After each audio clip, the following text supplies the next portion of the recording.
மாநிலங்களவையில் வினேஷ் போகத் பிரச்சனையை பேச அவைத்தலைவர் ஜெகதீப் தன்கர் அனுமதி மறுப்பு. எதிர்க்கட்சிகள் வெளிநடப்பு.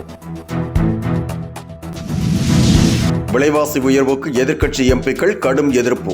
நாடாளுமன்ற வளாகத்தில் வெங்காய மாலை அணிவித்து போராட்டம்.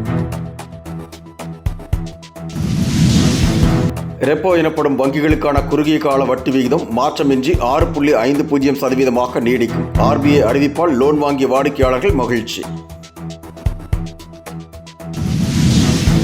இந்தியாவின் மிக பழமையான நகரமாக மதுரை திகழ்கிறது. மாமதுரை விழாவை தொடங்கி வைத்து முதலமைச்சர் மு.க. ஸ்டாலின் பெருமிதம்.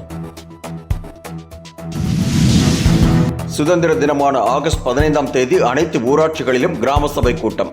தமிழக அரசு அனுமதி. மாவட்ட ஆட்சித்தலைவர்களுக்கு ஊரக மற்றும் ஊராட்சி வளர்ச்சி இயக்குநர் பொன்னையா சுற்றறிக்கை.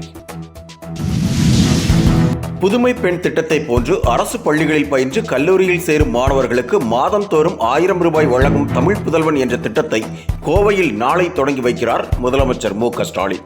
இதன் மூலம் 3.38 லட்சம் மாணவர்கள் பயனடைவார்கள் என்றும் இந்த திட்டத்திற்காக தமிழக அரசு 360 கோடி ரூபாய் ஒதுக்கீடு செய்யப்பட்டுள்ளதாகவும் தகவல். மாநிலங்களவைத் தலைவர் ஜெகதீப் தன்கர் அவையிலிருந்து திடீரென வெளியேறியதால் பரபரப்பு.